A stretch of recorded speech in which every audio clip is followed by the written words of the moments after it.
Uh, Let's go. yes, sir. And now We can here. hear me. Yes, sir. Sorry, technical We here. difficulties. Stuff happened. Episode 28. We in there. What's going on, baby? Yes, sir.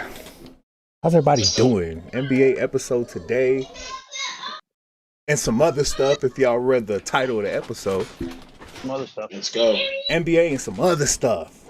Some other stuff. How y'all doing today, man? It's Thursday. Ready It's to Thursday. Big chillin'. Yes, sir. Yes, sir. Y'all ready for Cream City Kickback? Oh yeah. Yes, sir. We about Booked and Oh, we ready to ready. go. Oh, we ready. we about a month and a half away. Month and a half. So we in Vegas. Yeah, a month and a half away. We in Vegas. We'll have a live episode out there.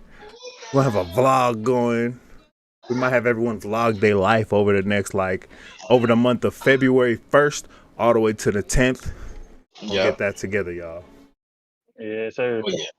We're going to get right to it. We're going to get right into this week's, is it this or that?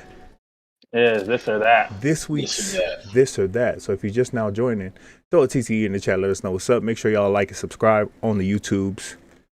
Get us going. Let's go. All right. First one. Which one can you survive from? A Megalodon or a Titanoboa? I don't know what either one of those things are. A megalodon is a big ass shark type, like fairy tale big ass shark. Oh, okay. And is the boa like a big ass snake? It's like the biggest snake ever recorded. Yeah, let's go. Where are we at? I'm not gonna. Um, The only way I would have to find the shark is I would have to be in the water. Ain't no way I'm. Yeah, getting, you will have to be in the water. You're gonna be stuck on a ship. Ain't no way I'm getting away from that. And for the Titanoboa, you're gonna be stuck in the Amazon. Yeah, the shark. You sure you going with the shark? Which one am I not surviving, or can I survive from? Which one can you survive from? Oh, the boa. The snake. Yep. Not even no disrespect, but like I'm way more agile on my feet than I am swimming. So it's just a better percentage. Oh, that's right. We playing a percentage game at this point. Yeah. I'm not surviving anything in the water. That's a Not fact. that I can't swim. I'm just at a way disadvantage. I can't swim, so I'm going with the. So, yeah. I can't survive in the water. Period. So, Oh, you were too with your we don't swim head ass. My speed from land to water, it drops off. I'm not going. Yeah. Nope. All right, next one. Go everywhere for the rest of your life. Shoeless or shirtless? Shirtless, you about to see my titties. Yeah, I have to go shirtless, man. You about to see my titties, bruh. I have to be shirtless. Yeah. Imagine walking into a public bathroom with no shoes on. Yeah. Drip, Oh, God. you might slip. Yeah, that's trifling, bro. That boy started only man's early. Oh, no. Hey, subscribe to my OnlyMans. Yeah, that's trifling. I couldn't do that. Yeah, I can't go anywhere shoeless either. $1 a month subscriptions. Get you full look at my collarbone. Yeah, hell no. All right, next one. Choose one person to fight the end of the world with. Hawkeye or Black Widow? Black Widow. Black Widow. I'm gonna say Black Widow because I know Black Widow could have messed up Hawkeye in that fight that they had at the end. Facts. Plus, bruh, you take Hawkeye bow away, what's he gonna do? See some shit? I don't know, dog. Let's see, if you need to reproduce the earth, you got Black Widow with you, dog. That's all I was trying to do. You know what I'm saying? I was trying to fight nothing. You know what I'm saying? Yeah, about to fight you. When the first game, I was gonna be like, That boy. Oh That boy no. said, let the world end. He said, let the world forget it. I'm with Black Widow. We're gonna be the modern day Adam and Eve, bro. We're gonna replenish the world. yeah. Heck no. That's tough. All right. TV series or a movie? Oh, that's tough. I gotta go with a movie. I need like instant gratification. I gotta go with a series. I gotta go with a series. I think I want to go with a series too. I want something to watch it more. Okay. I can't rewatch the damn movie every time. I need a series that has a definite ending. I need a series that has a definite ending. You know what I'm saying? That's the only reason I go with movie, man. Like I need gratification. What's gonna happen? What happened? Yeah. So for me, it's like I tapped out on The Walking Dead when Glenn and Negan, that situation, right? Yeah. I tapped out, not because of that scene alone, but it just like I felt like you lost your original purpose of what was going on. You know what I'm saying? So I just tapped out. I tapped out, and my favorite character at the time was Carol, and she just kind of went MIA. And I was like, man, I just kind of tapped out. One series that I watched off the cuff, just like didn't know nothing about it, just turned it on. I don't know if you ever heard it, called Revenge. Ever heard of Revenge? Is that on Netflix? Yeah, I watched it on Netflix. It was like a couple years ago, though. It's a series called Revenge. It's about the 1% and pretty much how they work, do some dirty things. It focuses on one girl trying to get redemption. Like that story has a definite beginning and end. It's like 45, 50-minute episodes, 4 seasons. I love that series. Like it was so bad, me and Nana was even hooked. But you knew there was a definite end even in the middle of watching it. You know what I'm saying? Yeah, Revenge. Revenge. I have to look that up. I'm gonna go look that up. That sounds super familiar. It's Palani as heck. You know what I'm saying? It's all Palani people. Probably like 2 black colored folks throughout the deal. It's a good series. Like the series caught me because I knew there was an end. You could tell they wasn't gonna drag this out, and they got there. 4 seasons. And so I was like, yeah, it's called Revenge. I like that series. Oh, Emily Van Camp is in there. I like her. Yeah. Oh, okay. Yeah. I seen that. Okay, yeah. I know what you're talking about. And again, nobody told me to watch that. Just picked it up. So maybe it caught me off guard, and I got drawn in. But that was a good one. Because again, it had a end. I don't like series that drag out. Yeah. There was that one series I watched with my sisters that really dragged out. I think it was Pretty Little Liars. I don't know if you guys heard that. Bruh. Yeah. Bruh. My wife watched that. Serena got me hooked on that. That show dragged out the whole time, man. Who killed A? Allie's dead. Know. Allie's not dead. I'm starting to feel like Boruto's getting there. Yeah. I'm starting to feel like Boruto's getting there to that point where they don't know what they could do with the show. So they starting to repeat things. Well, remember, I came into Naruto years after the series finished. You know what I'm saying? So there was an end. I just came late. And they're at the point now where, like, now that I'm here and I watch every episode every week now, like, literally, I wake up Sunday morning, I watch the episode, I go through NFL shows, and then I'm into the games, right? And it's like they're at the point now where you guys know the opening scene of Boruto. Kawaki and Boruto are in the fight. So it took you about 100 episodes to find out who Kawaki is. And then now, everything we're watching takes place before that moment. I think they didn't think how they were going to get to that moment, though. Yeah, you know they thought they was slick. Yeah. They thought they was slick with the opening scene, and then it was like, oh, shit. So everything we're watching is before that, and right now they're getting really, really close to that. But they can't make the mistake because I know that they're cautious of, like, a lot of people didn't like how the war arc ended with Kaguya, and you know what I'm saying? Some people was like, some stuff was left open. It was like that was so rushed. Yeah.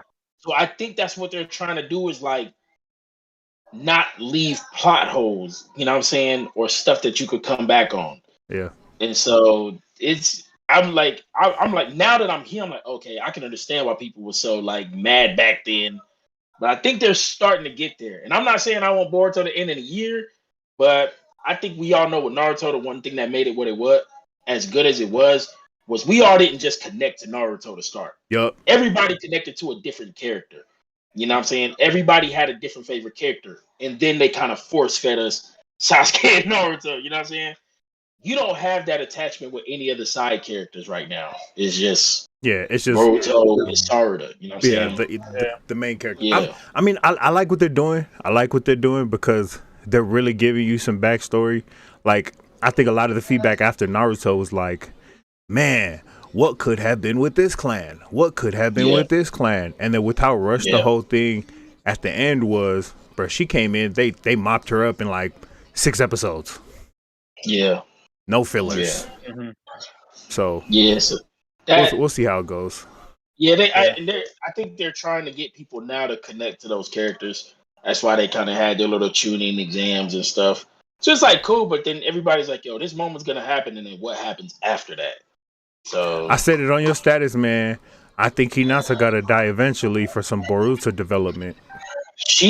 Somebody, we all know somebody has to die, but I think Gar's gonna turn his back on Naruto here soon. Eesh. Yeah. Eesh. Yeah, that's tough. And I'll give you a reason. Ever since Naruto lost Kurama, spoiler alert, you watch it, whatever. Ever since Naruto lost Kurama, remember, Gaara been lost his tail beast a long time ago. Oh, yeah. This is probably like 12, 13 years later, Naruto loses him. So it's kind of like, you know what I'm saying, your homie get a fly car and, you still got this bucket. You know what I'm saying? You're kind of mad that you don't got it. But then Gar's been doing low-key things ever since he lost it. He was like, you don't got him no more. You don't have that power no more. And then when they did the tuning exams, he sent his son to the Leaf because Kawaki is there. And they was like, oh, well, we just came just to check it out because, my dad's cool with your dad or whatever. But then when his son got on the train to leave, they was like, well, our mission was look after Kawaki. We got to see who this guy is. And I think at the end of the day, they know Naruto's not going to fold him or nothing. And Gar's like, well, I got to see what I got to do because I get ready to protect my village. Yep. So they know, man. I think that's how all that stuff's going to start. Sarada's the next Hokage. Yeah. I like the direction they're going, but they got to be pretty decisive here with what they're going to do. So, yeah. All right. Sorry to go next on a little one. No, you're good. Always getting the wrong order or always finding a strand of hair in your food? Wrong order. Oh, yeah, give me the wrong order. No. Don't get nobody else's body stuff. I'd go to jail after the second strand of hair. First one, I'm like, just give my money back. Second one, no, somebody getting dropped. Yeah, Somebody getting dropped. Yeah. Give me the wrong order. Hey, be real. Do y'all actually take y'all wrong orders back if it's that wrong? No. I don't. I don't. Sometimes they be getting extra. My wife does. Sometimes you be getting extra. I'm like, oh damn. Yeah. We good. So I get a really smoothie. don't. I get a smoothie every time after I work out. I go there so often and I always get a 32 ounce that these last couple times I'm like, yo, give me a 24 ounce. I get to the window and they're like, sorry, we made you a 32. I ain't gonna complain. I ain't gonna pay extra either. Yeah. Good looking out. Yeah. I'm Yeah. like, yeah. yeah, no, it is what it is. Nah, if they miss something on mine, I'll just be like, I ain't coming back here again and still go back.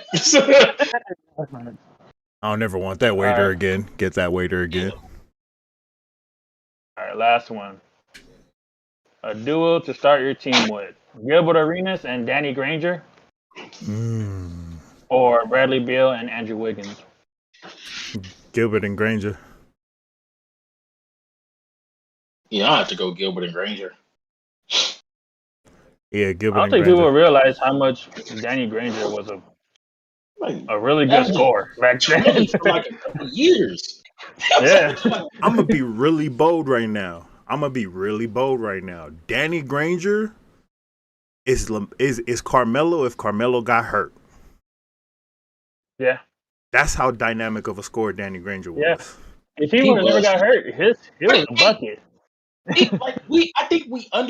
I think we see offense differently now. That we act like them dudes back then wasn't a bucket too. Facts. You know what I'm saying? Somebody just posted the 50-50 game where Kobe and Jameson went for 50 pieces against each other. Mm-hmm. And they was like, people don't got Antoine Jameson's game in the league today. Man, Antoine Jameson? That dude could do everything. They was like, people don't have that game today. He was like, you're 30 feet from the basket or you're at the basket. You don't have that type of game today. So, like, I do, man, like, I know numbers are going to get inflated because it's the part of the game, but them dudes had pure games, bro. Like, they was doing everything, man. Like, What? that was good fun. One thing that I don't see a lot of in today's NBA, other than like DeMar DeRozan, a handful of players, is that off the dribble drive, pull up, stop on a dime at the mid range. Yeah. Everyone and their moms could do a step back nowadays from 30 feet. Yeah. But I don't see nobody driving, getting past they dude, getting to the rim, pulling up. Russell Westbrook still does it. DeRozan does it. We see a lot of it from like Trae Young, but it's in floater form. Paul George probably got this. Yeah, PG does it. Kawhi, when he's there, when he was hot doing this stuff, he was heavy with it. Mm-hmm. One of the GOATs of the GOATs ever to do it, Sean Livingston, who seemed like he never missed a mid-range shot a day in his life. Oh, man. He's like, this dude never misses. If your point guard was 6'2" and under guarding Sean Livingston, you might as well send your whole starting five in. Yeah, send your whole starting five in and put your 2 guard on him because your point guard going to get eaten up. Yeah, I think people really do undervalue the type of game that they had back then. So, that actually takes us into our first topic, man. Scary hours. James Harden's atrocious field goal percentage, man. Originally, at the beginning of the season, I was attributing this over to the foul rule. He's getting back to his foul shots. He's figuring out how to get his foul shots. Yeah. But this man's field goal percentage, I think he went like 4 for 18 the other day against the Rockets without KD. Yeah. So this man basically had the Rockets team again. Yeah. Against the Rockets, where he could have went off for 40, 10, and 15. Yeah. And this man. Yeah. What do y'all attribute his terrible field goal percentage to, man? Because we're a little over a quarter way into the season. This man still hasn't found his game. What do you think? I would say injury. I mean, he had an injury-riddled season last year. I don't think he really played in the offseason. And like practice with the team and stuff. I was reading about it earlier. And he said he didn't rehab. He only rehabbed the whole season, the whole off season. So I think he'll be fine. It's him trying to get back into it. The last time he did that was when he was with Houston, like back in like I forgot what year it was, but when he was with CP3, and they had like a horrible. Yeah, they had like a horrible start, and after All-Star break, they turned it on and were the 4th seed and stuff. So I think they're gonna get it together once he gets healthy. I think the version we see of James Harden now is what we're going to see for the rest of his career. That's fact. And so just think, if you don't put the name of James Harden to that stat line, and you say this is my number 2 with that stat line, 28 and 8, it's a good number 2. Oh yeah. And and so I think if blind testing it, you'll be like, okay, this is cool. I think for the standard that James has played to, when you have the highs of highs like that, like you gotta have a career low. This is for most people, I would think this is an alarming drop off because it's pretty much been consistent for the last 3-4 seasons since your MVP time. You've been statistically dropping off. You've been least available to each game. And again, if these are number 2 numbers, these are the numbers that he's going to have to produce as a number 2. And I think this is who we're gonna see. I think the best of James is definitely past him. I'm never the type to talk about players' physicality, but I do think his injury and the way he rehabbed. So would y'all agree if we said James Harden has never been the most in shape player in the entirety of his career? He's just one of the most skilled ones. Yeah, I would say that. So we don't ever think his game's gonna drop off. So he's not gonna be the dude who kills himself in the off season working out. Or at least that's how I feel. So I think, probably for the next 2-3 years, the stat line we're looking at now is probably what we're gonna get. Like, I just think that's it. I think it's good numbers for a number 2, but it's obviously some of the worst numbers he's had since he's become who he is. So I agree with Bali. I don't think he worked that rehabbed a way that put him in game shape. He said that he wasn't able to do nothing, that he just had to kind of let it heal. So who knows? I don't think, come All-Star break, I don't think we're going to see no 27 old MVP Harden, though. But I think what you see here now is what's going to be good, and you're just going to have to hope that Kyrie could come back. Yeah, that's just what's so funny to me in off season when dudes make these bold predictions going into the season. Everybody was saying it's scary hours. James Harden back in the gym. Scary hours. He working on new moves. We're a quarter way through the season, and I'm looking like, bro, it show is scary hours because it's looking like you just a whole different player. Yeah. But I feel like there's still like in certain cases it's almost like it's a small complaint because it's still number one in the East and he's playing like this. So you're kind of like, but it's no type of basketball that I think any team they'll play in the playoffs will be scared of. yeah, They'll be like, cool, you'll get through your regular season, but you'll be regular season dominant, but you won't scare nobody in the playoffs. Yeah, because I think that turns into we just basically got to do the same thing in the playoffs that all the teams did last year in the playoffs, that the Bucks did last year in the playoffs. Hold KD as much as you can, force James Harden and everybody else to beat you. They couldn't do that. Yeah. So, well, staying with the theme of scary hours, man. Cole Anthony, breakout year 2. This man is going wild. We haven't talked too much about him. We gave him a little bit of love last episode and the episode before that, but we was on a little bit different of a theme. But since we're on the theme of scary hours, man, Cole Anthony, man, talk to me. Talk to me about what y'all are seeing. What's changed for him this year, other than Markelle Fultz getting hurt last year going into this year. Yeah. I just feel like they're kind of giving him the keys now. Yeah. You know what I'm saying? I just feel like they're really giving him the keys, and they're just like, go ahead, man. And if again we made our opinion known on Jalen Suggs playing beside him, but if you're telling me that Jalen Suggs is still 6'5", you know what I'm saying? Yeah, He's still solid player. We just didn't like the fit because at that moment I felt like they were bringing him in to be the one. mm-hmm. But if you're telling me you're bringing him in to be a complement guard to Cole, I'll take it. You know what I'm saying? I'll take it 100%. And I don't think they need to do nothing but let them develop. Don't move nobody. Keep Bamba. Keep Wendell Carter. And just let them work, man. Let them work. Try to, hit you another good draft this year, and then y'all be ready to go. Yeah, I'm big Cole. Like, I love his game. I love his attitude. So I definitely think he's gonna be in the crowded East though in the future. So super crowded. He's gonna be very crowded East in the future. So what about you, Paulie? I mean, he kind of has to be good though with what he got.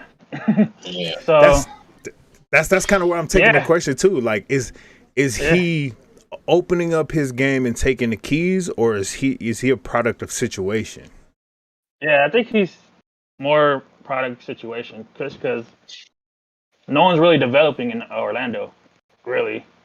I think he's got game for sure. I just want him on a team where he can actually contend and compete, because the world just doesn't know how special he is right now. So I think he needs to be on TV. Yeah. So that's how I feel about it. I just hope he doesn't get lost in. Now, I've been calling it this, and I haven't heard nobody call it this. I've just been calling it this because it makes sense in my mind. The Gilbert Arenas effect. You got all of the scoring power you need, but you're on the Wizards. Yeah. That's kind of how Cole Anthony is. Bro dropped like 30 points the other night, 30-plus points the other night. But he's on the Magic. Like, yeah. They're one of those teams that are kind of relevant every 10 years. Last time they was relevant was Dwight Howard was over there, took them to the finals, got beat by the Lakers. Then they fell off. So, Cole Anthony, man, we'll see what he does for the rest of the year. Since I agree with Paul, like, I agree with Pollard. I would want to see him play more meaningful games because we always stand by your stats have to produce something in the win category. Mm-hmm. You know what I'm saying? That's that fundamental belief for all of us. 27 a game and at the bottom of your conference does nothing for any of us, right? So give me two teams who you think if they took Cole Anthony right now, it would make their team better and they could potentially be something. Pacers. But they're in rebuild. Or supposedly so. Or supposedly so. Oh, you're talking about good, like right now, like immediate contributions right now. If I'm a playoff play-in type team, what team could you send Cole, or what team, if you were one of those teams, would say, "Let me go get Cole Anthony to come be my guard"? Raptors. Van Vliet. Yeah, Van Vliet got a heavy contract over there. Oh, the Nuggets. First one I thought, but you're not gonna give me nothing. True. Unless you would have a healthy MPJ, but I wouldn't have took that anyway. You think the Knicks? I mean, that's my other thought, but I don't like the Knicks situation right now. They got Kemba out the rotation. They still got D Rose. They still got Quickly. All right, hear me out. Hear me out. The Celtics. You're gonna give up Brown? Yes.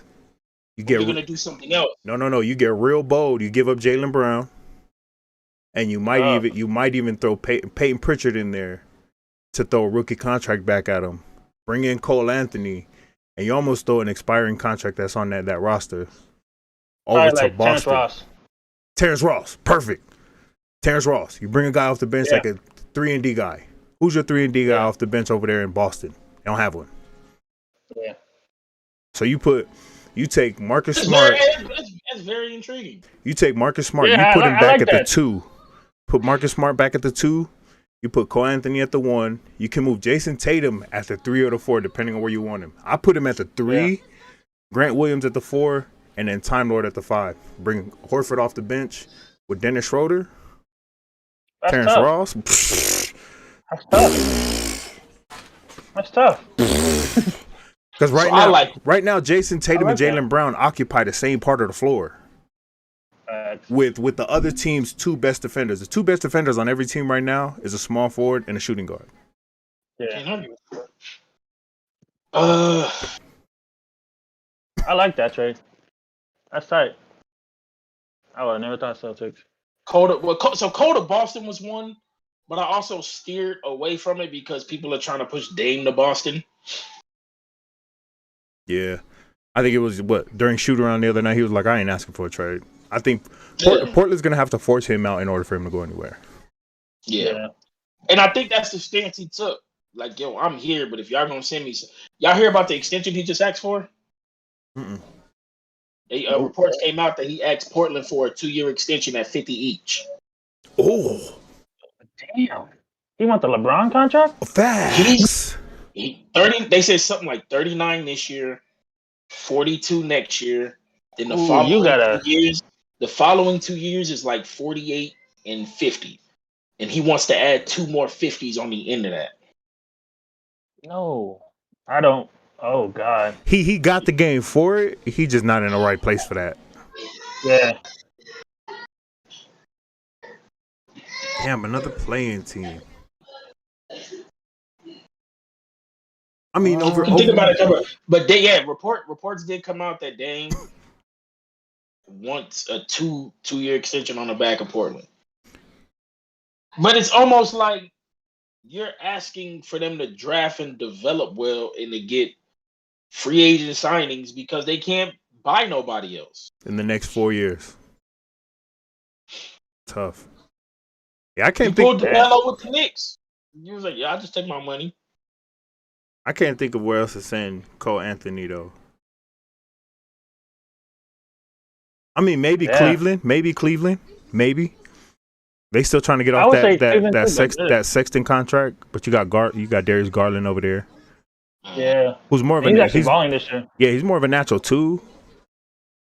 combo guard, but you could keep Darius Garland and just run a double point guard. Would you trade De'Aaron Fox for Cole? They have too many guards. Yeah, you almost sending him to the same situation though. I would have to 3-team that. Like, some of these teams would have to 3-team trade to move a couple pieces. But Boston would definitely be a spot that I would think. Yeah, that's a good fit, Boston right there. I like that. I mean, even if you're Phoenix, man, I ain't gonna lie. Even if you're Phoenix, to get you some insurance for the future, you go and trade some of those young dudes, Jalen Smith, maybe even throw another young guy in there. If you bold enough, would you throw Cam Johnson into that? Or what the hell's his name? Cameron Payne? No, not Cameron Payne. Power forward off the bench. Yeah, I think it's Cam Johnson. No. Would you throw Cam Johnson in that to bring Cole Anthony over off the bench? I would. Because you got a Mikal Bridges already. Yeah. Who occupies that same time. Man, it'll be tough. And you know, got a lot of potential though. He does, but you know you're about to lose Chris Paul in a year or two. To age, to injury. It's only a matter of time before this fool gets injured and he's too old to rehab from it. Yeah, that's true. So do you plan for the future? Bold. Yeah. That's interesting. We'll let that live for a little bit. We'll revisit it in a couple weeks. The next one, very similar talk, but with the older vet players. Kevin Love. I have a feeling that the Cavs are getting ready to find some sort of trade suitor for him. He do got a heavy contract. It's not as crazy as John Wall's, but having him out there playing 20, 22 minutes a game and he's out there getting you double-doubles. Yeah. What do y'all think is the best fit for Kevin Love? So I did the ESPN trade machine thing. I was like messing with it. So I had Kevin Love going in a 14 trade. He would go 14. To Portland. Ooh. Charlotte's gonna be in that trade. Charlotte gets BI. Cavaliers get Gordon Hayward, and Pelicans get CJ McCollum. That actually got accepted. Damn. So I know my Pelicans homie would hate that. He would hate that. Oh God, he would hate that. You give me Brandon Ingram and replace a Gordon Hayward, I'm not about to trip. You know what I'm saying? Damn, that's a hell of a trade. Damn, so you sending BI to Charlotte, McCollum to New Orleans? Yeah. Basically kind of like BI, but with some range with it too. Okay. Kevin Love to Portland. And who's to Cleveland? Who's to Cleveland? Gordon Hayward. Gordon Hey, Hayward. that's my homie right there. Pelicans homie, Justin V. Heck to the no, never. I told you, that's my man's right there. That's my bro. Ain't no way the Pelicans want that. God. They would have to send a whole lot of draft capital. Mm-hmm. Damn, that's tough. Yeah. It would involve some picks too, so it wouldn't be like straight up. If you was to do it like that, like you would pretty much have to shove all the picks to the Pelicans. Everybody be like, "Yo, we got players. Y'all get all picks," and I'm asking for 2024s, 2025 picks. I'm asking for picks down the line. That's also the Pelicans coming to the realization that Zion ain't that dude. If this trade ever comes to fruition or a trade similar to it, it's the Pelicans saying, "Yo, maybe Zion's not that guy. Maybe we got to blow it up again before we get too far and got to blow it up again 3-4 years from now." That's tough. Man. That's tough. Bad for the Pelicans unless they get a bunch of picks. Mm-hmm. That's tough. Yeah, that would include some picks, but like, I think that would work. So that gets Kevin Love back to the original question. That gets Kevin Love over to Portland. But man, that changes the landscape of a whole lot of the NBA. specifically the East, right? You taking CJ McCollum out the Yeah. West. It is what it is, bro. Like He said Gordon for Ingram stagecoach robbery. Man, I'll take that. you ain't lying. That's like, man, ugh. That's like when we traded Vlade Divac for the pick in the 1996 draft. Man, Damn. man. That's just as So bad. I think if I was to ask Kevin Love to go somewhere that might actually really, really could use his presence right now, I'd have to send him to Minnesota. Ooh, I send him to Minnesota. what you getting out of Minnesota? Shoot me Malik Beasley. Malik Beasley's still there, right? I think. Yeah. Yeah, Shoot me any 3 or 4 you got, any forward you got that's got some versatility and flexibility, you know what I'm saying, to maybe test out beside Okoro. So Reed. Yeah.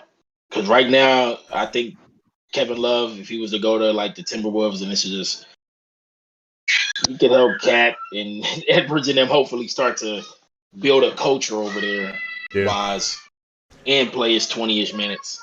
Justin said that'd be huge for Portland. He would actually be a good fit. Yeah, he would be a good fit for Portland. Absolutely. I just don't know how much of a fit McCollum would be for Portland. Seeing that, from what I get the impression of, is they kind of like their guards. Yeah. And I don't know how much McCollum would want to take a backseat to any of them. Maybe he is at that stage in his career where he would be cool with, you know what I'm saying, kind of taking on that role. Because I know he's ready to go be an analyst or whatever soon when he's done. TJ McCollum, he got a hell of a podcast for sure. Yeah. Who knows? Kevin Love. All right, man, that takes us to the next topic. The Pacers. The Indiana Pacers. They said that they're willing to trade Karis LeVert, Domantas Sabonis, Miles Turner, and I think they threw Brogdon in that conversation, right? Yeah. Those they're four potential all-stars in the crowded East. They're 4 potential all-star worthy. I'm not gonna call them all-star. All-star worthy. The only one that's an all-star out of those 4 is just Domantas. Yeah. Deservedly. But man, what do y'all think? What are the biggest possibilities? I don't know how true it is. I don't know how true it is. But somebody did post a quote of Miles Turner saying that he's a team player, but he doesn't like the role they gave him in Indiana. Mm-hmm. He was like, yeah, I'm cool with being a defensive guy. I'm thriving on that side of the floor. But he says he feels like he wants to be a more vocal part of the team. Like he wants to be that guy, kind of ish. You know what I'm saying? I don't see a scenario where he could go be that guy unless you say, hey, I want to be that guy in Indiana, send some bonus on somewhere. Yeah. And, you know what I'm saying? Let me get some love. I had somebody said that Karis LeVert will go back to Brooklyn. I think that's false. No, that's not happening. There's no way. Brooklyn doesn't have the capital to move anybody for anything unless they're just simply doing favors. Yeah. But Cam Thomas, I send Karis for Cam Thomas because if I'm going to be in rebuild, I'll take a young shooter. You know what I'm saying? Like, I'll take a young shooter, like, if that's the case. But beyond that, I have no need for you. I was with Bale when he said Sabonis to the Spurs. I just don't know. He's such a San Antonio dude. Yeah, San Antonio dude. He's the mature version of Sengun, who we was trying to push over there. Alperin, he's playing the way we all probably envision he will in a couple years. So, but I don't know what you ask for back if you're San Antonio. Especially for a rebuild team, right? Like at that point, you're almost asking for expiring contracts. Yeah, basically. Or just future picks, 2024. He said, "What? Sabonis and Turner? Who the heck they trying to get back? Sabonis is 40% of their scoring and 70% of their rebounding. Hey, that's facts, bro. It is. They're going the D'Antoni route. But this is, I think, I'm okay if you say let's jump ship. Like, it's just not working. You know what I'm saying? Mm-hmm. For me, that's the sign of a team that cares. Because they're like, you know what? We know where we're at. We know where we measure up with everybody else. We gotta readjust and get to where we're going. So they're seeing it really early. Yeah, they're saying it early. So I don't. Again, I don't. It would be nice. Well, OKC has all the picks you would want to get. I don't think you're going to get many picks, but I think if you go find you a couple potential people, that's what you need to do. Yeah. That's why I think said bonus to the Clippers for Boston. Brandon Trade. Boston. Oh, Brandon Brandon Boston. Ooh. Yeah. Ooh. Don't you do that to the West. Yeah, it's a bonus to the Clippers for Brandon Boston. Like if I'm gonna take somebody, I'm Don't do that to the West. Don't do that. Ugly. Don't you give PG and Kawhi a Domantas Sabonis right now? They trying to figure out PG what the hell's his played with name? Domantas before, didn't he? Didn't they play together? Very, very briefly. Yeah. No. Yeah, JTM. No. They Indiana's didn't. on full They rebuild. didn't. That's when Domantas was in OKC. That's how PG got to OKC. Okay. All right. Ew, don't you don't do that to the West. Yeah, so if I will call me like, yo, let me get. I'm looking for potential players, and if I'm not gonna get a pick, I'll take a reach on somebody. So that's why I said the Clippers, because I was like, yo, it's a bonus for Brandon Boston. You know what I'm saying? I'm gonna go back to Turner. For me, I understand you're not happy with your role, bro. You've been in the league what, 5 years, 6 years, and you still ain't done nothing with those 5-6 years. I don't care what you say. You're gonna play the role we give you, bro. Yeah. You have shown me nothing. My opinion on the Pacers rebuild. They already got enough pieces to rebuild. They're all young. That's what I was saying. Their average age is under 26. So I don't know what you need to rebuild. I just think Rick Carlisle is too used to the spotlight, and he wants a star player. That's what my opinion is. I think he's too used to having great players on his team, getting that spotlight on television and stuff. Like he got players like Dirk, Luka, Jason Kidd, DC, Monte Ellis, and all those people. Maybe the next one is Ben Simmons. It's just like all you had to do was wait it out 2 years, and then y'all be cool. Right. Yeah. Oh, that's J10. Okay, I know J10. Yeah. Okay, I know who you was talking about. You was just Resident, before. All New Orleans. Pelicans. Sheesh. He said he forgot the claw even existed. That would be a good fit. Easily put the Clippers no less than 5. Matter of fact, y'all give him real quick because your punk behind ain't sure for the NFL. Me and him had a bet. He put breakfast that Russell Wilson will be the quarterback of the Saints this season currently. He's ready. Yeah. So we put breakfast on the line. So he owed me breakfast. He's ready to double down that Russ will be the quarterback next year for the Saints. Nah. I can't see that. But I told him, I was like, you have nothing to offer Seattle to get him. Nothing. And they're like $60 million in the cap. They got to know how y'all getting away with this. They 2 best players are been hurt a good amount of the year. Alvin Kamara and Michael Thomas. Yeah. Cameron Jordan is the other big piece on the defensive end. He getting old. Yep. Ooh. Marshawn Lattimore's getting burnt half the year. That's tough. I don't know who you offer for that. I don't know. We might gonna have to visit that on Tuesday. Yeah, we'll visit that Tuesday. We can come back and touch that because Sean Payton have rumors to go to. Well, yeah, I don't know how true it is, but they have rumors of Sean Payton wanting to go to Chicago. Justin Fields. So we'll see. It's the best thing that could happen to that team. It really could. He said, "Like hell, we don't." All right, man. So I looked at it, and I think the only thing you got to get out of there is Karis LeVert and Miles Turner. You get those 2 guys, not in a bad way, but you're freeing up minutes for Chris Duarte. Is that his name? Chris Duarte? Yeah. Why do that sound close weird? Enough. Yeah, close enough. Yeah. Duarte, you got it right. You get Duarte some minutes. You put Sabonis as your primary focal point. Sabonis is such a fundamental. This dude played just like his pops, Vegas. Just a lot more agile, a lot more. He's younger. His dad came to the league when he was like 32. And then Brogdon. Brogdon is such an underrated point guard, man. Like, yeah. I don't see how you don't make that your core and build from there. They're productive players. But you know what? Now that Bala said it like that, I think I'm going to just have to kind of agree with that. I think they just lack. Well, it's okay to say we're gonna rebuild, but you don't have a core that isn't bad. You know what I'm saying? You They just almost have have a one of little. those teams that like they got a team full of very productive role players. Yeah, Yeah. yeah. Because I mean So they're at number they're 13th in the East right now. Yeah. 11 and 16 under the Toronto Raptors at 11 and 14, and they're just above Orlando and Detroit, who's the worst in the East. So yeah, but that's a gap. That's like 11 wins down to like 5. oh You know yeah, what I'm saying? oh yeah, So, I'm not gonna lie. The East is kind of cluttered from like look. Pacers have 11 wins, but Nets only have 17. You know what I'm saying? Let me pull up the visual. Yeah. So Take a look. granted, the league is early, but it really is only a 4-6 game gap between a lot of these teams. You know what I'm saying? Yeah. So it's nothing that I don't feel like if you really stuck it out with these dudes, you go fight for your spot.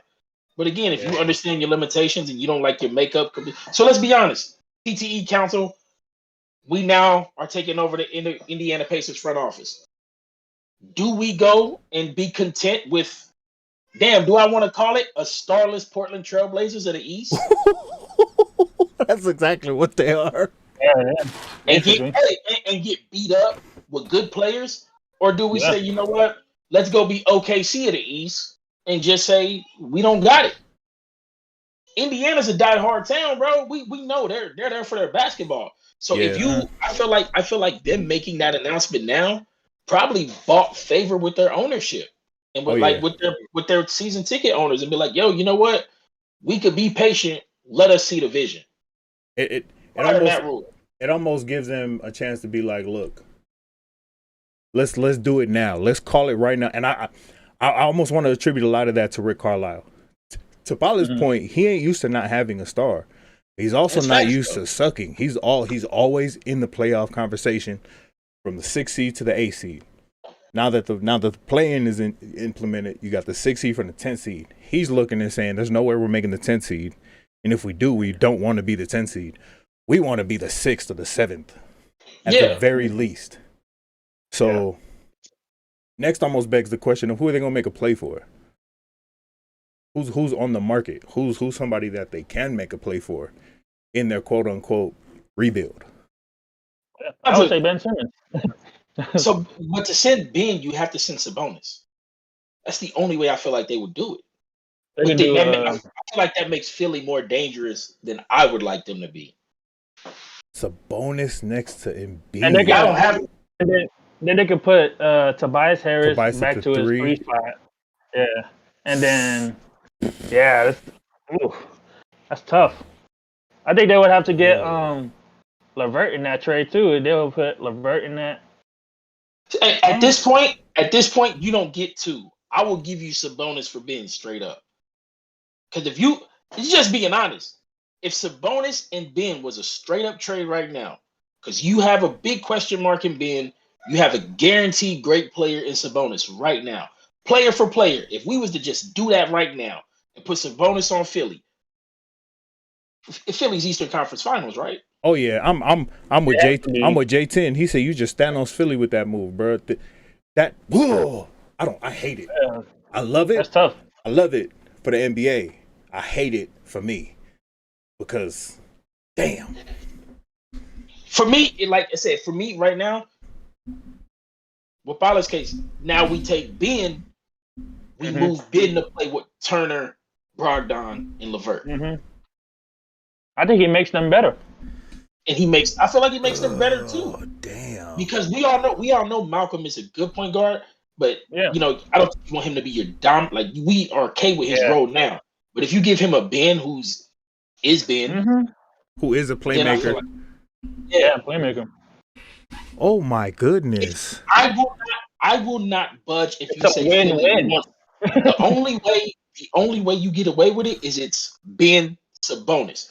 I'm not doing Sabonis and this and this and this and this and that.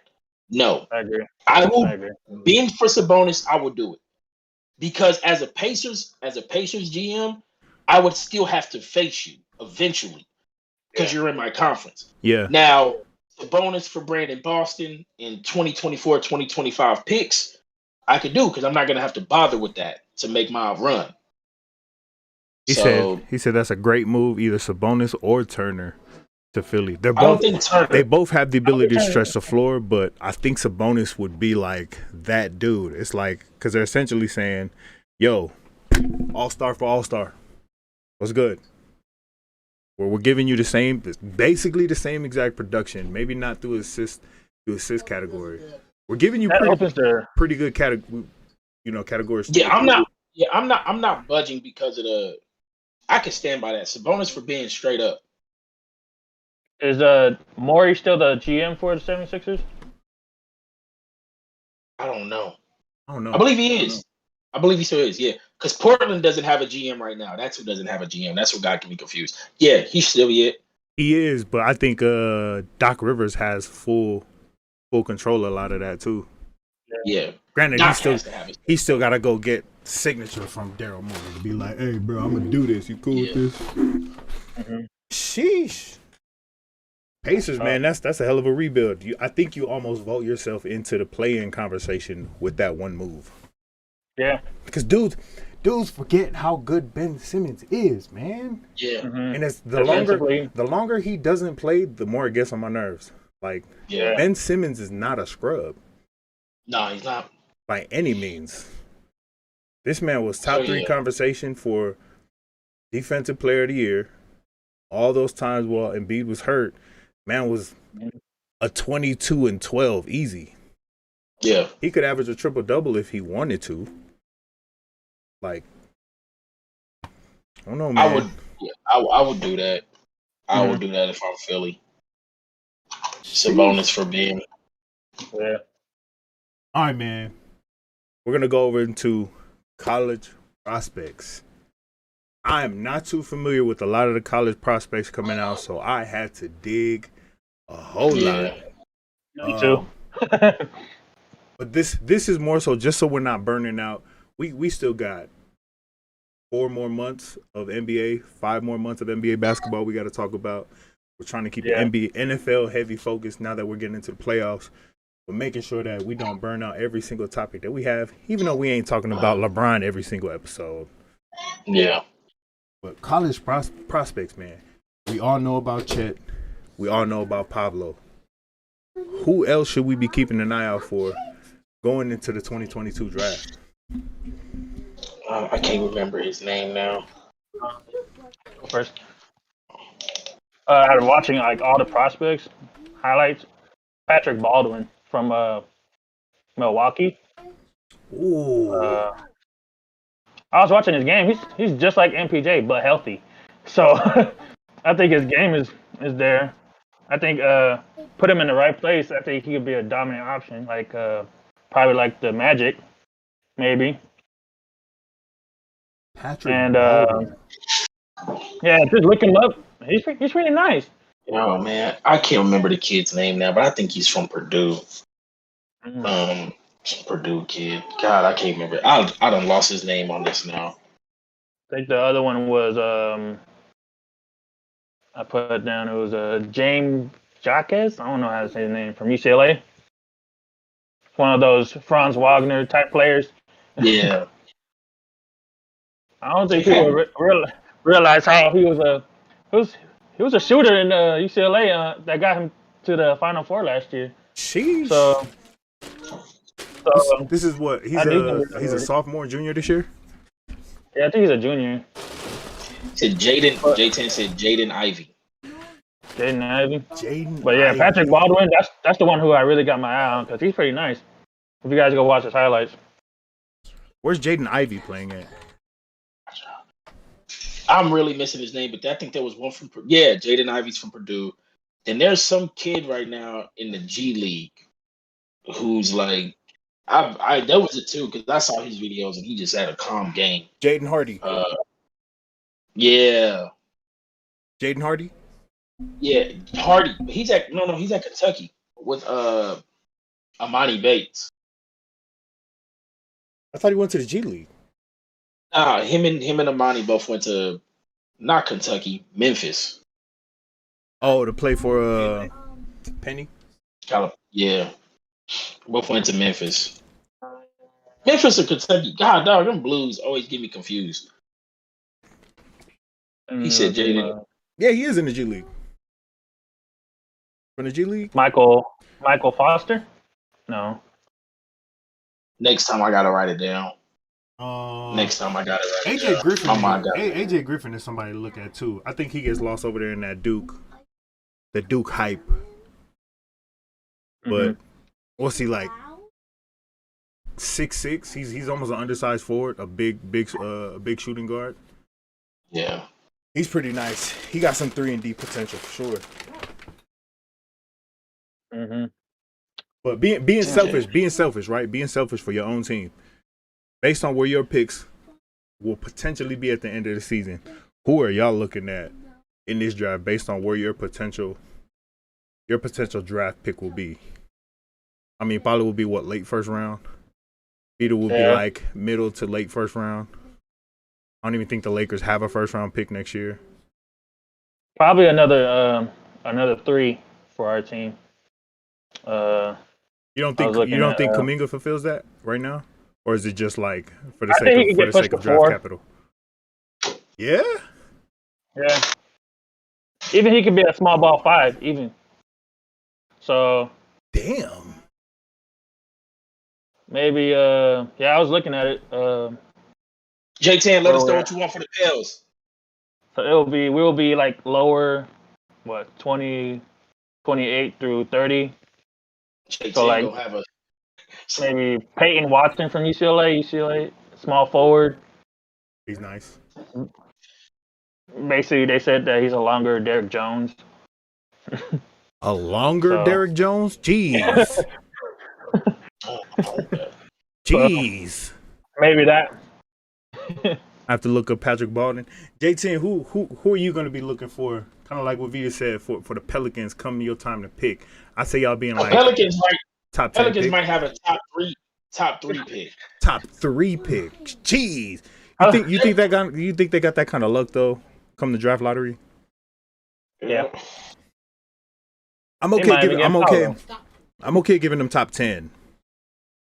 I don't know if I trust their luck in that draft lottery, bro. The balls just do not fall their way. I think we gave up our first when we traded back up for Kai Jones. I believe that was part of the trade. Was we took that one and we gave up our next year's first. But I'm not really. I'm actually I'm looking more to the development of who we picked up this year with Kai Jones and JT Thor. Yeah, you guys gave up their first round next year. Yeah.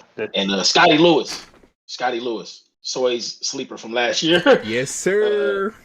He's been sitting on the. So him and Book Knight have been trading places. When Book Knight's not going to get any minutes, you know what I'm saying, in the games, they send him down to stay loose. That's how they got him ready for the games this week. And then Scotty's been sitting on the bench. So I'm not really concerned for the draft because JT Thor, Kai Jones, and Scotty are the guys who I'm looking to see get developed. So. Cool. Paolo, Hardy, or Ivy. Ooh, those are the 3 he's going to be looking at. Okay, for the Pelicans. All right, so let's entertain this.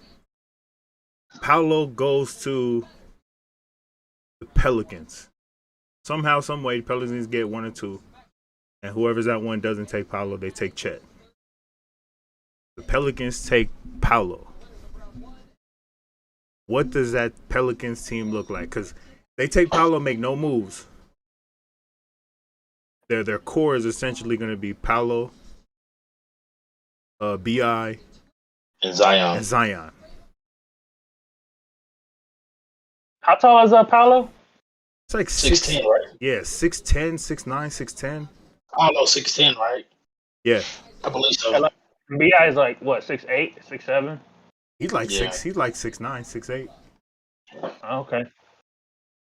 Yeah, Paolo 6'9", 6'10", 235.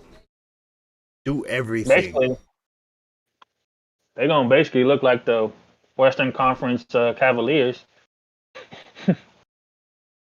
J10 can hate me all he want for this. We'll probably end up texting about it. But if I got a chance to get Paolo, I'm sending Zion somewhere. Facts. Oh, you gotta go, bro. We talked about this last episode. Yeah. If you had a chance to get rid of Zion during that draft to get the first pick, would I you would have send Bi. Zion?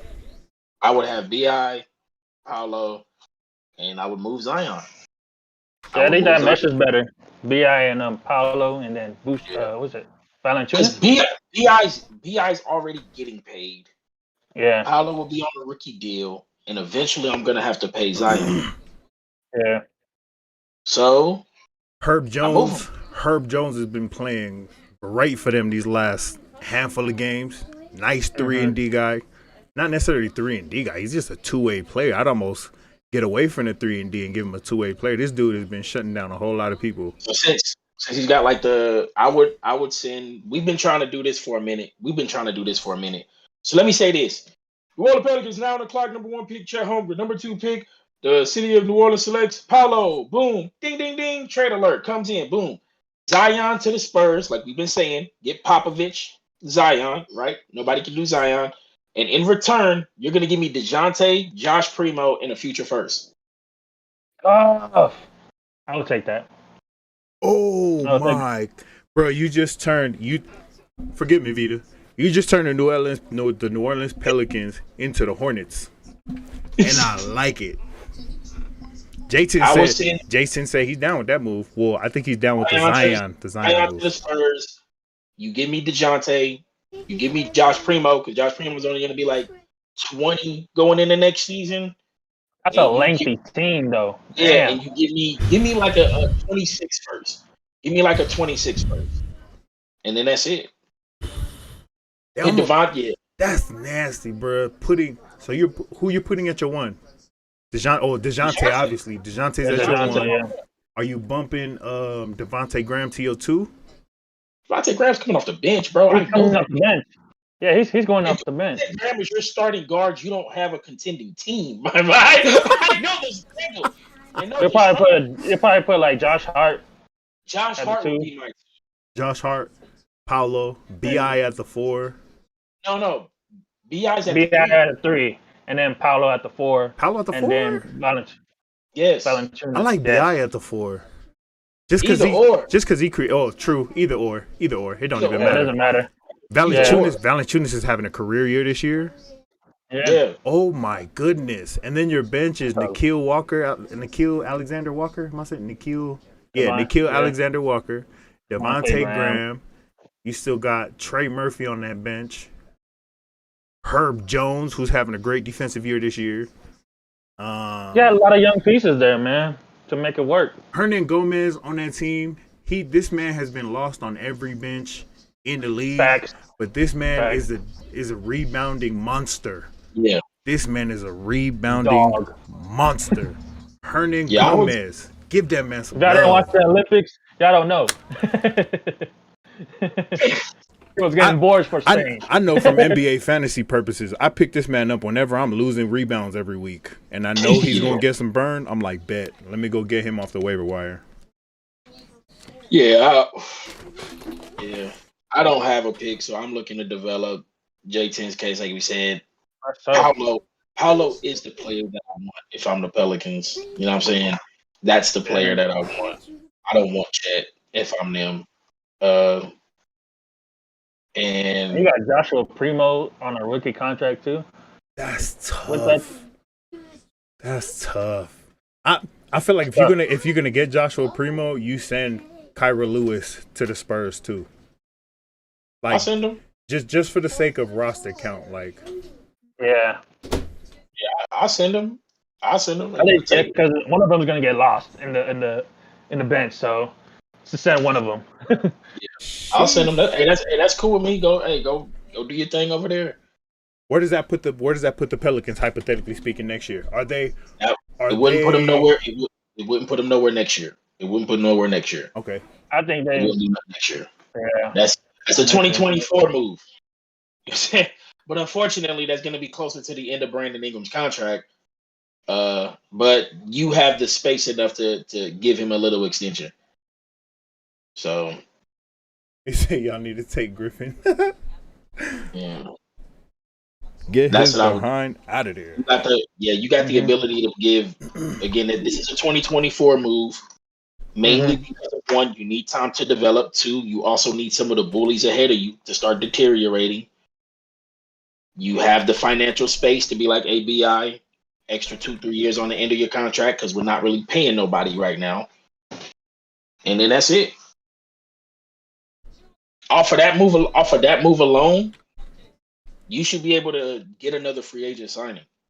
Like somebody should want to come and be like, you know what, I can mess with this. So Man, that's a scary team, bro. I like that team and what it looks like after Yeah. after 2022, maybe going in. You said 2024 move, right? yeah, Yeah. I like that. I also think Josh Hart will eventually find his way out of New Orleans, yeah, but that's just it. That just is what it is. yeah. That's what I would do there. So. I may be delusional by saying that, but that can work. Hey man, we ain't always just talking about. Actually, we hardly ever talk about the number 1 and number 2 teams. We always talking about everything else, man. Yeah. Everybody else does already a bad enough job of doing that. We don't want to do it. Yeah. Everybody talking about LeBron James failed COVID test. Oh my gosh, is it collusion from the NBA? We don't care about that. Idiots. Mhm. Idiots. All right, man. That almost wraps up the NBA talk. Last topic. This is going to be an evolving list that we're going to release towards maybe towards like the end of the NBA season before we get into the playoffs. But the TTE all-time top 25 players list. Actually, we're gonna introduce it after the NFL season. When the NFL season is done, we'll have somewhat of a top 25 all-time TTE list. Let's just talk hypothetically, man, on potential players to get snubbed from that list. We can all already maybe give 25. That give or take will be like 5 to 8, 5 to 10 players that we don't agree on. But for the majority, I think we'll agree on. Who do y'all potentially think will get snubbed from this list? Big name wise. Can Bill Russell. Oh, Bill. Yeah. He ain't I was thinking big man too. I didn't know which one. get Bill Russell. Bill Russell ain't even no. If you don't know TTE talks, baby, we ain't got that much love for Bill Russell and Troy Aikman, baby. Yeah. We got no love for Bill Russell. We ain't really got that much Zero. love for Bill and Troy Aikman, man. You know what I'm saying? Zero. So yeah, that Bill Russell and Troy don't get too much love over here, but we need to revisit that. Well, Bill, I got him because I can't ignore the rings, so I got to actually look. So maybe Tim Duncan. I can't snub Tim Duncan. He's the best power forward of all time. Now, behind that though, KG might get snubbed. I think this might be best. To be honest, I think this might be best if we did players during our time. Because if we did all time, it's going to be very difficult for me to want to acknowledge somebody who I didn't see. You know what I'm saying? No. That's what makes it a TTE list. It's going to be all time because it gets kind of great when we say our time, right? Yeah. Because, like, I consider my time like. Hey, Jake, that's stupid. They can kick rocks or smoke it. Yeah, it's gonna be all time, and some people are not gonna like it, right? We might not acknowledge a Larry Bird. I'm okay with that. Yeah. He might get snubbed from this list. Yeah, he ain't even in my top 3 of small forwards all time. All right, we'll look at that. Yeah, we're gonna come back to. Real quick, we got an update on the Thursday night game. Oh yeah, 23-0. 23-0 Vikings. They're winning? Yeah, 23-0 Vikings. 2-minute warning. Ew, I picked the Steelers. The 23-0. You're lying, Paula. You're lying.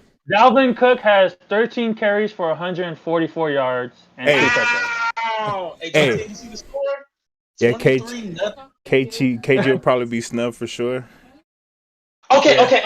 So real quick, really quick, on the topic of football, because Colin said this today. Pittsburgh losing this game doesn't, like, if it was our version of it, even if they lost this game, it still doesn't soil their season. Oh no, it No. doesn't. No, But okay, statistically, it doesn't slow you. makes it harder, extremely harder. Yeah. Minnesota losing this game was almost a lock to miss the playoffs. Facts. Minnesota. So you said Dalvin has 13 carries for 144 yards and 2 TDs. Ben been sacked 4 times for 31 yards. Matter of fact, y'all want to check out the game live? We can watch the game live. He said, "Good night. There goes my bet, damn Steelers." Wow. Steelers, how you more healthier and you still losing? Justin Jefferson, Look, 5 this catches, 1 touchdown. Tough. This is the issue with Pittsburgh is they really can't only go as far as Big Ben goes. No, they can't. He needs to be out so they can go. He's 6 of 9, 45 yards. That's the one reason why, even though I picked the Vikings this week to win, but Big Ben.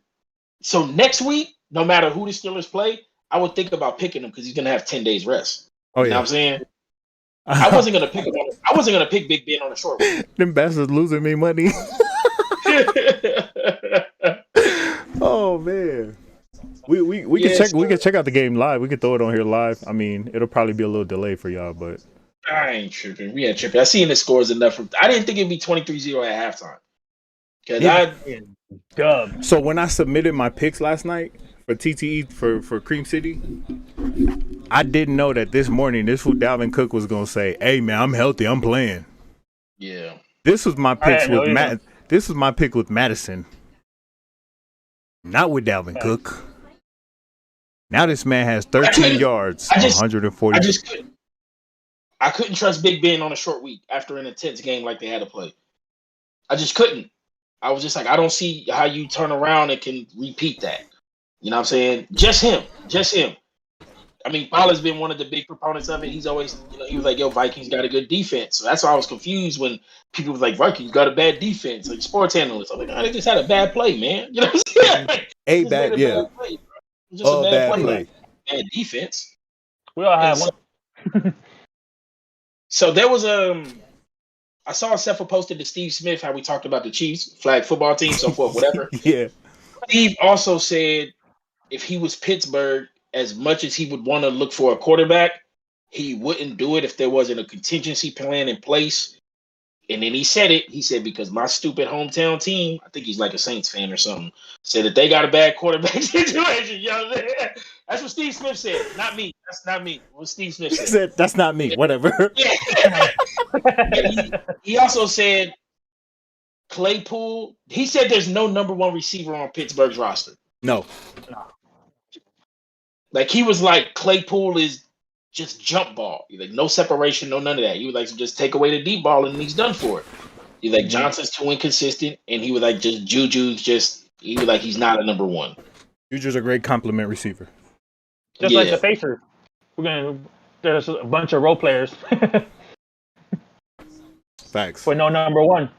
So, but you paid TJ Watt so much money, which is cool because he deserves it. You know what I'm saying? Yeah. He deserves it. So, man, I'm real interested in what Pittsburgh is gonna do because it's not in Tomlin the tank. So, eventually, they got to get the keys to Haskins and just see what they got, man. I think they do, and they just don't want to do it. Because to me, what the hell's his name? Get hit in the head with a helmet, dude. Rudolph. Mason Rudolph.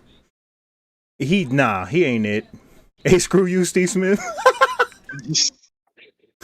Mason Rudolph is not into me, dog. Like, no, he's not. He's not next up. You've got to give the keys to somebody. Hey, go get Marcus Mariota, dog. Save my guy. Save my guy. I think Ducks. Raiders won't ever let him go. They'll probably get a player like Jacoby Brissett and let it ride with him. I know they've been trying to push the narrative of Aaron to Pittsburgh. Why? So he can be over there with those no number one receiver head asses? Only because Aaron Rodgers said people been playing on the interaction when Green Bay played Pittsburgh, and Yeah. Oh, Aaron with tried him to and they did the little eye contact, and then after Aaron was like, "He's a great coach," you know what I'm saying? Who doesn't respect Mike? So yeah, I don't. It's best for Aaron himself they're in probably the gonna drive. NFL. Aaron, stay your behind in Green Bay, bro. Don't go nowhere. Go to That's Denver. just Go to Denver. yeah. You got Don't go Jerry. nowhere. You got It's some just you got bad for some the real good NFL for you to receivers go over there. anywhere else. Go to Don't do Denver. that. Go to Denver. Don't listen to them. So yeah, Go I'm back, not. go. He said, no, bro. No, nobody wants Bridgewater or Jameis, bro. Neither one of them. No. So let me, and I know this is NBA episode. So Jameis was doing good before he got injured, man. Jameis He- really was. He was. He was doing a really good job managing each game. Yeah, Really He good had- job. he had his moments, but like I saw him progressing, and I was like, you know what, he might could get it, but I don't know. I think they're gonna have to move off. So Damn. yeah, That's tough. I didn't think it was gonna be 23-0 though, man. Me neither. Good for Mike Zimmer. He was gonna get fired and jumped after the show. He was gonna slow clap that man. Facts. They was gonna slow clap that man if he lost this week, bro. Facts. Facts. That's a fact. Yeah, they was gonna beat his behind, bro, if he lost this week, bro. He about to get the Negan treatment, bruh. Bro, on everything. Take that bat. Yeah, watch Family Guy. Family Guy when Stewie was beating up Brian. Where's my money, man? Yeah. Where's my money, man? They was about to do the right thing, bro. Where's my money? Where's my money, man? Yeah, you got till 5 o'clock, man. You got till 5 o'clock.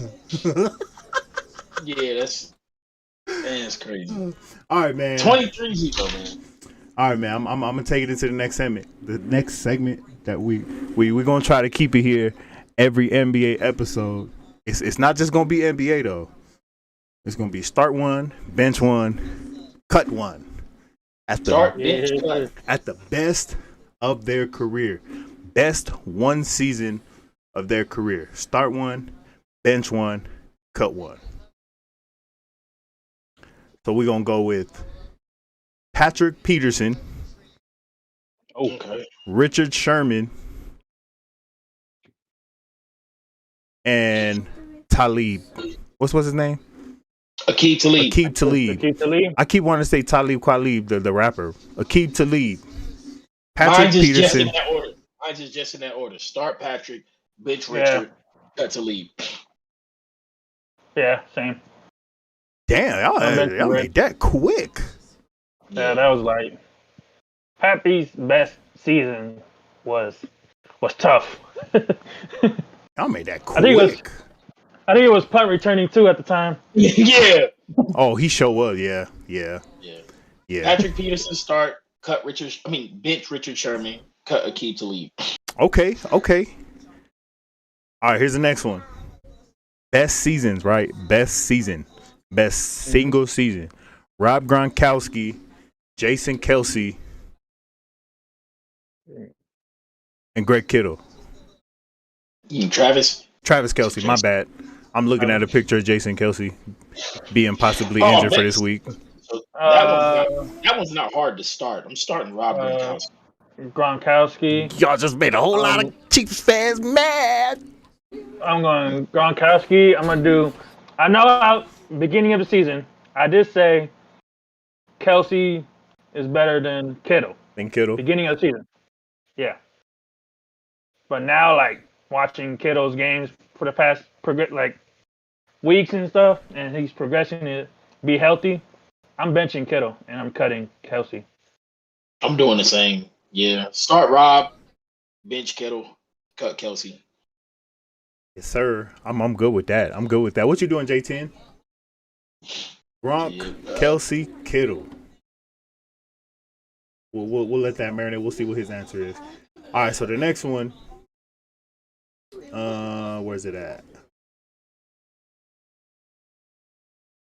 Where's it at?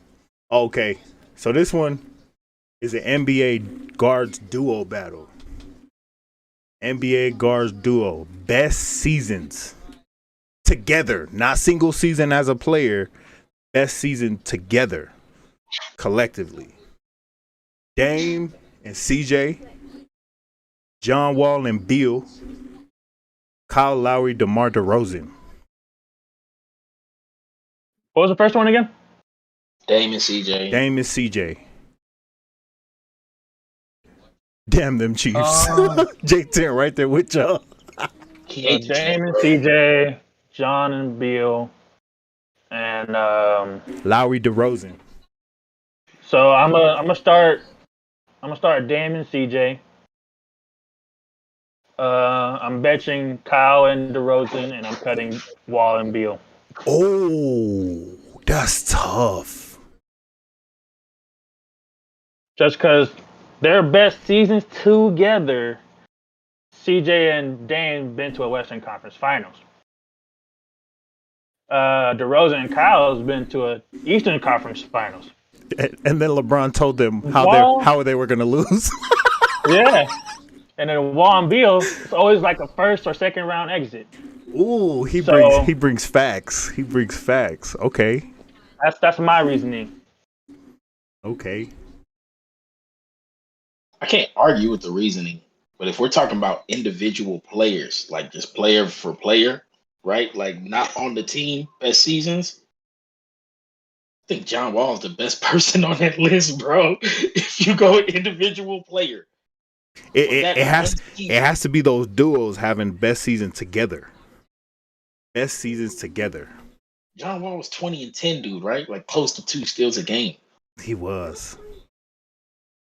Full court, behind the back, left hand dunk, John Wall. This is the John Wall I picture when you say best season John Wall. So if I'm not better than Dame and CJ though. if I'm not looking at accolade, like this is not what like the accolades the result. Like, it's just a player. Right? Oh yeah, just the player's best single season as a duo. Yeah. I'm starting Kyle and DeMar. Me personally. Yeah, I got to go with Wall and Beal, bro. Ooh. I got to go Wall and Beal. Okay, so let's just take these 6.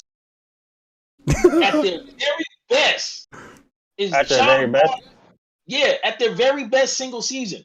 Is John Wall not the best one? No. It's not an easy no, though, right? It's not an easy no. It's not an easy no. It's not easy no, but it's no. Lillard for me, after I see what I thought was his best a few years back in the Western Conference, he came into the bubble and said, "No, this is my best." Okay, but wait, no. Granted, that's not his best with CJ. That's not CJ's best. That's not their best together. John Wall, I'm looking at right now. And John Wall. Oh, you talking about cheetah John Wall running up and down the court, getting the steal, taking the full court, taking the rebound. At that time was almost an all NBA defensive guard, right? Is that with Paul Pierce? Yeah, that was a Paul Pierce year. No. That John Wall is an all NBA defensive guard, right? Like I don't know if he actually got it, but he's one of them, right? He couldn't get it because Rondo was getting them all the time at that time. This is a John Wall that plays defense better than Dame at his best, right? Yeah, he does. Yeah. Damn. This is a Bradley Beal at his best, who's the best scorer behind Dame. Hey man, he make a solid argument, dog. I can't lie. I can't because when I'm thinking about player, right? Well, when I'm thinking about best player, I gotta see you on the defensive end too. You better go guard somebody. I ain't seen Dame guard anybody ever. During that season though, they were up by so much that they didn't really have to play defense. So I think they were like the 2 seed, right behind the Warriors that year. They got swept. Who was? The Trailblazers. The Trailblazers? Yeah. John Wall was running into the Heatles. He was running into the Heatles. Even outside of the Heatles, even outside of the Heatles, they was running to Cavaliers Bron. They had to go through outside who they running into, right? Best single season. Take out the playoffs. Single season, right? John, he makes a good argument for John Wall and Brad Beal, bro. I'm asking just to look at single season. That's what the question is based around. Okay, yeah. Because if we're going based off of just single season, CJ McCollum's the worst on the list. He is the worst on the list. His best season out of these 6 is probably the worst on the list. And again, I'm assuming that we're considering the stats as much as the impact on the court. So like, or not, I wouldn't say the impact, the influence they had. Yeah, I think influence to wins. So my argument will be Dame is naturally the guy I want to go to and be like, Dame's number 1. Longevity. But when I look at longevity. But if I look at single season, one person at a time, I'm looking at John Wall speed blitzing down the court. You know what I'm saying? And playing close to 2 steals a game. I'm looking at Bradley Beal pretty much last year.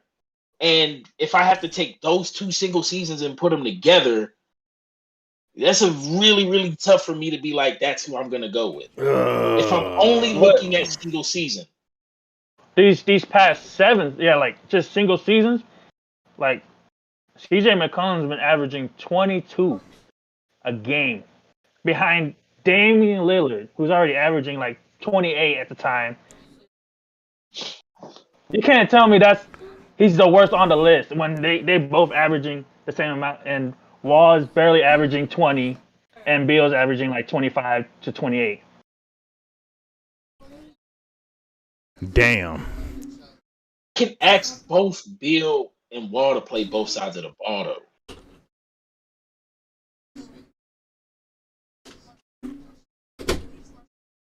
Revisited, but man, I'm not gonna lie. I gotta say, John and Bradley gotta be my starter. I'm starting John and Bradley. Who you benching and who you cutting? Who I'm benching? I'm actually benching Kyle and DeMar. And he's cutting. See, that's out of spite out of the argument we just had. See, that's just out of spite. No, that's not. I'm looking at the best of each one. That's tough. Oh God. Kyle and DeMar. All of our list is pretty. We gotta argue for it. Right? This is extremely different. That's crazy. I didn't think these were the ones that was gonna make it this far. But I gotta make the argument for CJ and Dame. Like they've been like that for a cool minute. DeMar has some very underrated years that I'm looking at though. Oh yeah. Oh yeah. Yeah.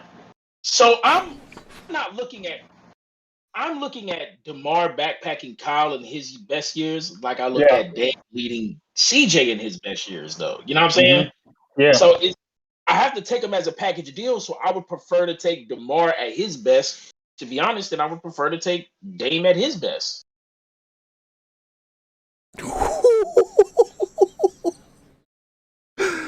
This is what happens here at TTE Talks, y'all.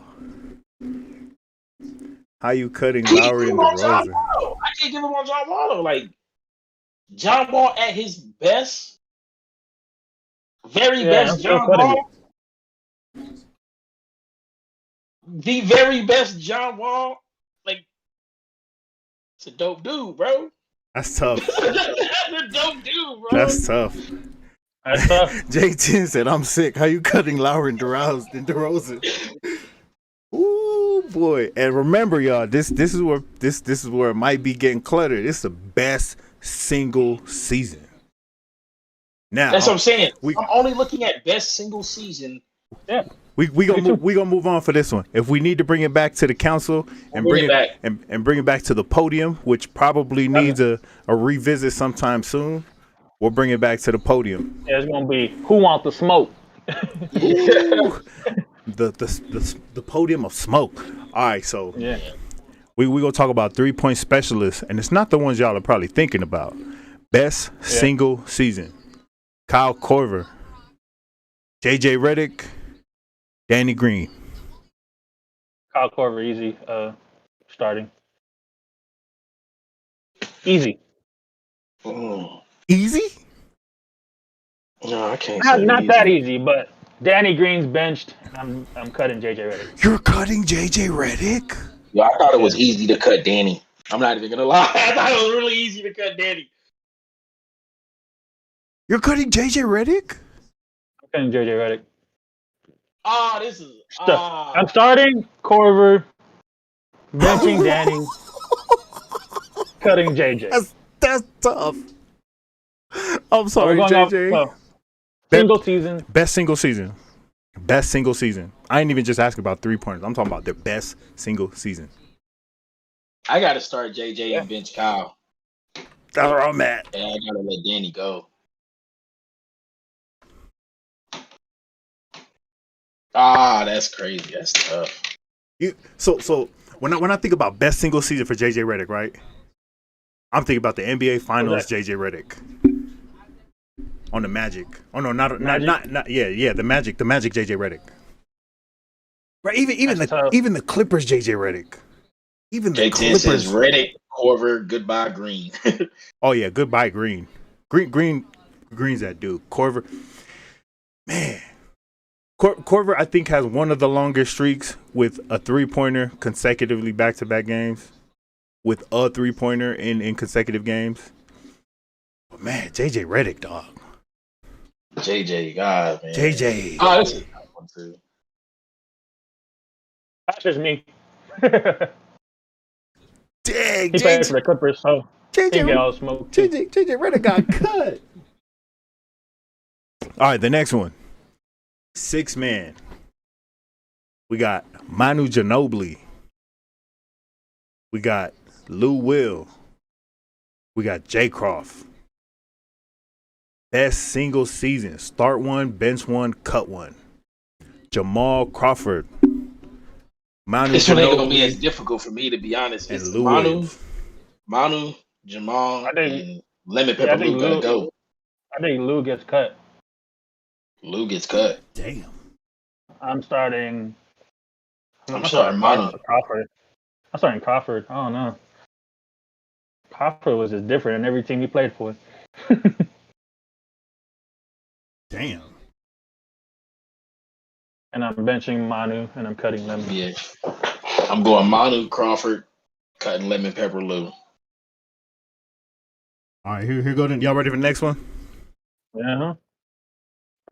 Kevin Love, Chris Bosh, Blake Griffin. You go ahead and cut Blake Griffin. We ain't gonna trip off Blake. him. Ain't gonna trip off of him.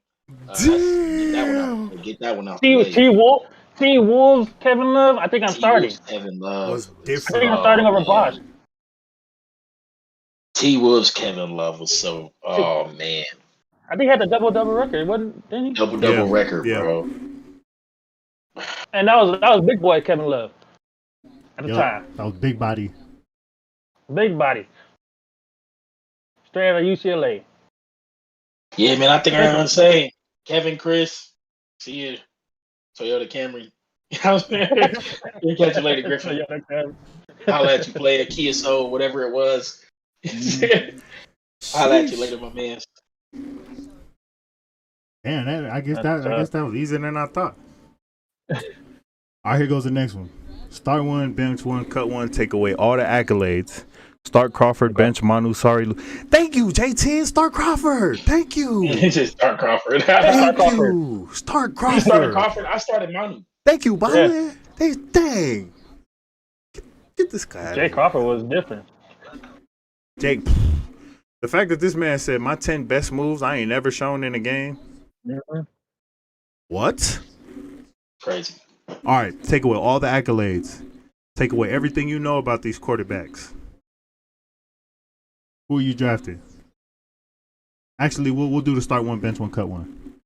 You got Lamar Jackson. You got Patrick Mahomes. You got Deshaun Watson. We'll keep all their regular. You've seen everything that they can do in the regular season. Their best handful of games. We're taking away the accolades of the MVPs. We're taking away the Super Bowl. We're taking away Deshaun Watson's case. Oh, I go first. I'm starting Watson. I'm benching Mahomes, and I'm cutting Jackson. Yep. Same here. Same here. That was easy. Look, listen. I was 100% sure when Andy traded up, it was for Deshaun. Yeah. I was 100% sure. When he traded up, I said he came back to get Deshaun. I thought Deshaun was the perfect dude for him. Ooh. Yeah, I got the same. Starting Watson, benching Mahomes, and I'm cutting Jackson. Cool. All right. If you could take one of these players to build your team around, they didn't get injured. If they didn't get injured, Cutting injured. who would it be? DeMarcus Cousins, Derrick Rose. Who was the last one? Who was the last one that I had? DeMarcus Cousins, Derrick Rose. I think it was Klay Thompson. No, it wasn't Klay Thompson. We already know what Klay Thompson would be. Who was it? We'll just keep it with those two. You could take your team. Oh, Kristaps Porzingis, DeMarcus Cousins, or Derrick Rose. You got to take one. No injuries. Nothing happens. You have them for 15 years of their career at the top. Who you taking? I'm taking Cousins. I'm taking Cousins. I'm going Cousins. Just so we're just picking one, right? Just not start bench cut. Now you just picking one. You got to pick one to start your to basically no injuries. You ain't never gonna see him injured. You gonna have him for 15 years of their career, which means we don't know what their trajectory is. We're taking them how good they were before injury and how good they possibly could be after injury, or with no injury afterwards. I might have to take Derrick Rose. I'm gonna go D Rose. Over Cousins? Yeah. I mean, it's not that big of an argument, but like, is it like? It's not that big of an argument, but is it an easy decision or? No, it's not easy. It's not easy because I love Cousins with the Kings, but when I look at going back to that moment, I'm gonna trust Derrick Rose's work ethic way more than I'm gonna trust Cousins' work ethic. Facts.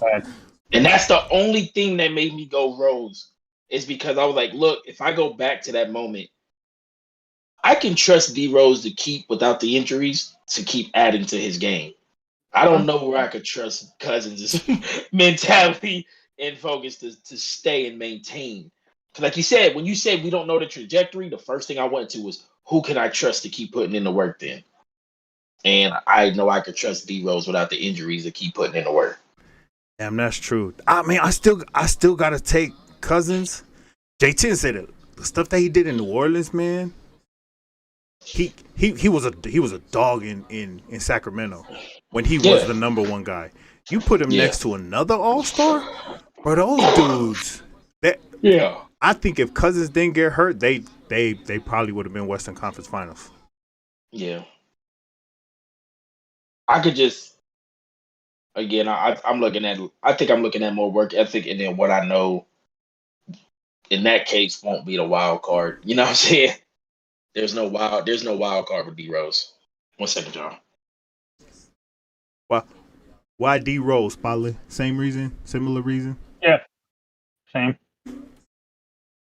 Sheesh. I think we gotta wait for Vita to answer this next one. For sure. I mean, I don't know if he's as anime world expanded in his knowledge beyond Naruto. I don't even know if he'll be able to answer this. But I don't think so. But let's see what you say. Start one, bench one, cut one. Madara, Vegeta, or wait, did you watch Bleach? No. Damn, I gotta find another one. I watched so Naruto, I watched Dragon Ball, I watched Hunter x Hunter, watched what's the other one? Black Clover. Oh, we'll throw the what you call it, King from Hunter x Hunter on there. What is he? What the hell is he the king of? I don't even know what they're called.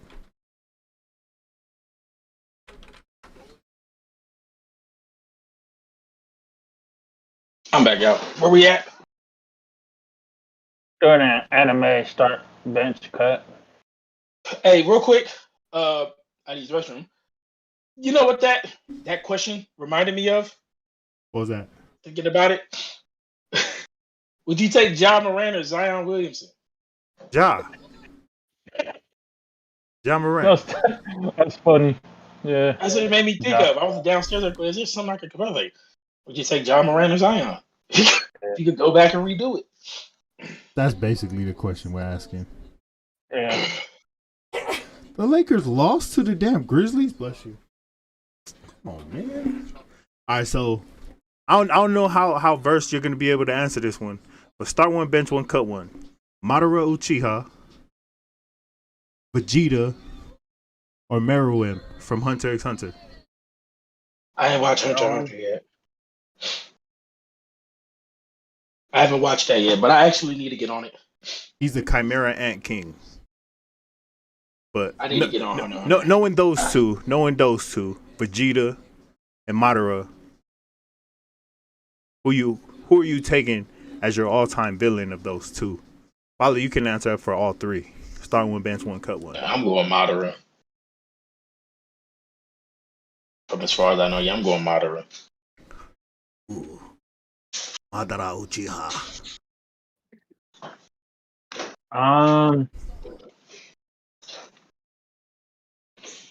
Damn. I'm gonna have to start Madara. Start Madara.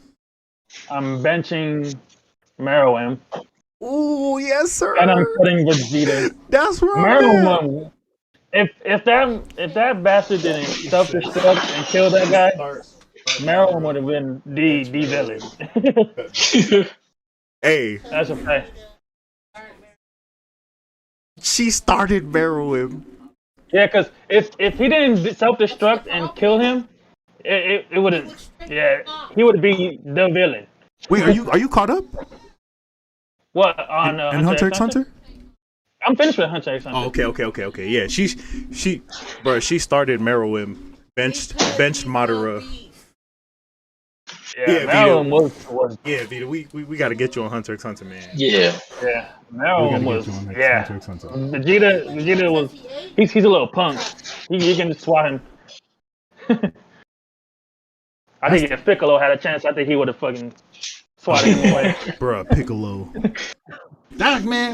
That takes. We had NBA as the topics and other stuff.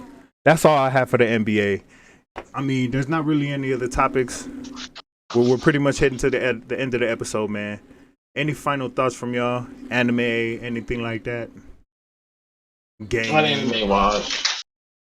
Yeah, new anime to watch. New anime to watch. Throw it in the chat. Did you already watch Black Clover? I finished Black Clover. Molly, you gotta watch Bleach, dog. Yeah, okay, Bleach. I'm starting that. Serena said Baki. Who? Baki. Baki?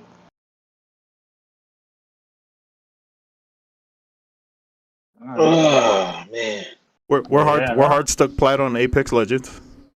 Yeah. Did they get back to the game? They did. 23-0. It's 26-0 now. It's 26. Is it like midway through the third yet? Oh yeah, it's about 9 minutes left. So it's done. It's basically done. 9 minutes left. Dalvin Cook got 15 attempts, 161 yards rushing, 10, almost 11 yards a carry. Oh my goodness.